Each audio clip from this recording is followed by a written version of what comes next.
Hi you guys, welcome to Decor Lab. Julia here, and in this video we are going to talk about legal things you should consider starting off your own balloon business. I know it can be scary and overwhelming trying to figure out all of the legal stuff, but when you're just starting off, there's not that many things you need to worry about. Let me tell you about a couple of them. Thing number one is your business entity. So you want to make sure that your business has a name and you want to register that within your state or your country or wherever you are residing or opening your business. I would recommend to check in with your local authorities to make sure that you follow the guidelines particular to your area. But the basic rule of thumb, if you want to be self-employed and just, run it as a side hustle, there is not that much you need to do.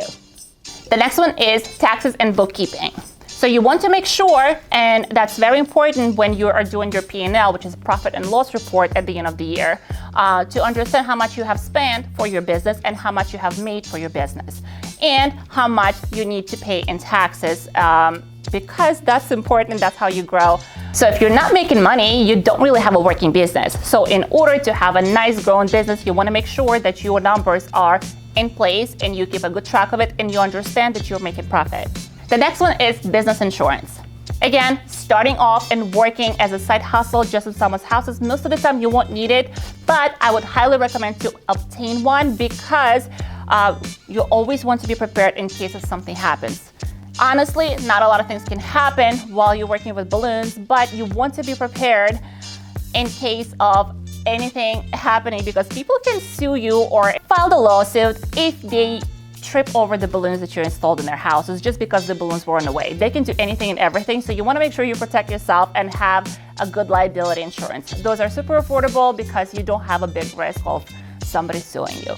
But also think about how important the insurance is when you start working with venues and hotels and bigger clients. Most of them will require for you to give them your certificate of insurance. One more thing about insurance, you want to make sure you have the business owner's insurance to protect your property, your intellectual property and your inventory, right? So if you do have something valuable like computer, phone, that's something that you need in order to provide your services and it gets destroyed or get caught on fire or flooded or anything, you want to make sure this is insured and you get a coverage for that. And the last thing I would highly recommend for you to have is the contract, because contract will cover your back in every situation that can happen within a third-party vendor or your customer directly. And you want to make sure the contract that you have will cover all of the logistics that you might take place when you are providing your services, and all of the ins and outs in case of your things will get vandalized at the party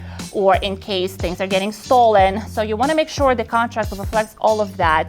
And also if somebody is not paying, that means that you're not obligated to provide your services for them because they haven't paid the remaining balance on time. So the contract should be your Bible because it protects you and it protects your business. So you probably want to make sure that you have one in place. And this is it, you guys. Only those few things you need to get done in order to get started. Those are not scary. They are very easy. They are not going to cost you an arm and a leg to get that done. And they will protect you, your entity, your business in the future, and will make your life so much easier instead of learning by making mistakes like I did. I'm telling you because I went through every single step and I know how it is, and I want you to avoid that mistake.